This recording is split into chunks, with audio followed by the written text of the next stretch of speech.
No son pocos los historiadores que aseguran que el sueño socialista de la Unión Soviética murió junto con Lenin.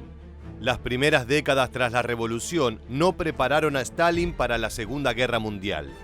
Sin embargo, con un gran aplomo, el Ejército Rojo logró desarmar los intentos de Hitler por invadir el territorio ruso, aunque dejaron todas las ciudades completamente devastadas.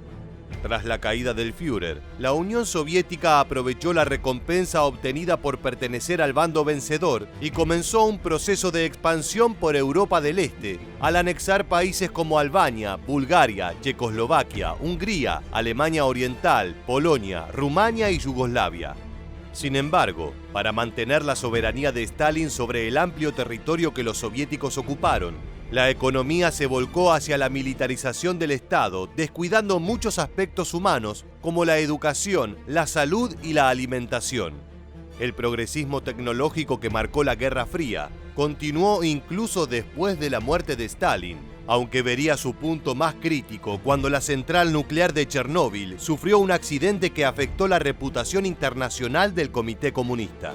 Tras 70 años de historia, la Unión Soviética finalmente se disolvió en 1991 en medio de una gran crisis humanitaria y dejando atrás un sueño revolucionario sin cumplir, con un pasado repleto de conflictos e intervenciones militares. Acompáñanos en este nuevo episodio para descubrir cómo fue la transición de la Unión Soviética de una fuerza que hizo temblar al mundo hasta convertirse en el territorio azotado por la hambruna que sucumbió sobre su propio peso. ¿Estás listo? Entonces, prepárate para viajar en el tiempo. Tras el triunfo de la Unión Soviética en el frente oriental de la Segunda Guerra Mundial, los territorios controlados por Stalin comenzaron un amplio proceso expansionista que abarcó prácticamente todo el este de Europa hasta Alemania Oriental, la cual se dividió en su parte occidental a través del llamado Muro de Berlín. La arrolladora potencia del Ejército Rojo motivó al líder comunista a dedicar buena parte de la creciente economía a la militarización del Estado. De esta manera, tras el final del conflicto que cambió al mundo, la alianza entre Estados Unidos, Reino Unido y la Unión Soviética se disolvió, dividiendo nuevamente a la geopolítica en dos partes bien diferenciadas: la cambiante democracia occidental contra la férrea dictadura oriental. Pero la ampliación territorial soviética tuvo un impacto muy positivo en su economía. Para la década de los 50, la nación socialista era considerada la segunda potencia mundial. Para los norteamericanos, los alemanes ya no eran un problema y podían volver a concentrarse en sus enemigos políticos e ideológicos desde 1922, los comunistas rusos. Por su parte, los soviéticos firmaron en 1955 el Pacto de Varsovia, documento que tendría una enorme relevancia histórica, ya que fue la respuesta militar a la creación de la Alianza del Atlántico Norte, constituida en 1949 por las principales fuerzas de Occidente. Aunque otros hechos también fueron una parte relevante de la Guerra Fría, como la carrera armamentística nuclear o la llamada conquista del espacio, fueron las intervenciones militares llevadas a cabo tanto por la OTAN como por la URSS, que enfrentaron a ambas coaliciones en territorios de terceros, lo que marcaría las próximas 3 décadas. Antes de ingresar en estos conflictos, es importante mencionar que la muerte de Joseph Stalin en 1953 cambió por completo la estructura política soviética. De una dictadura verticalista, el Estado pasó a estar manejado por un comité compuesto por los funcionarios más altos del Partido Comunista. Esto, por supuesto, añadió al desarrollo socialista la dificultad creada por los entredichos políticos, así como por el culto a la personalidad de ciertos integrantes. Quien finalmente adoptaría una figura clara de liderazgo sería Nikita Jrushchov, recordado por ser el principal promotor de la carrera espacial. Por otra parte, la muerte de Stalin llevó a una reafirmación del control político sobre los medios de coerción del régimen soviético, los que por otro lado ya no dependían al capricho o a la voluntad totalitaria de un solo hombre. Por el contrario, durante este período, la KGB y las Fuerzas Armadas respondieron al liderazgo ideológico del Partido Comunista y sus distintos funcionarios. Mientras la Unión Soviética realizaba varias intervenciones militares en distintas partes del mundo para dificultar los movimientos de la OTAN, los ciudadanos en su territorio pasaban grandes dificultades. Entre los grandes operativos del pacto podemos citar la invasión de Hungría de 1956, la Guerra de Corea, la crisis de los misiles en Cuba en 1962 y el avance sobre Checoslovaquia en 1968, al menos durante sus orígenes.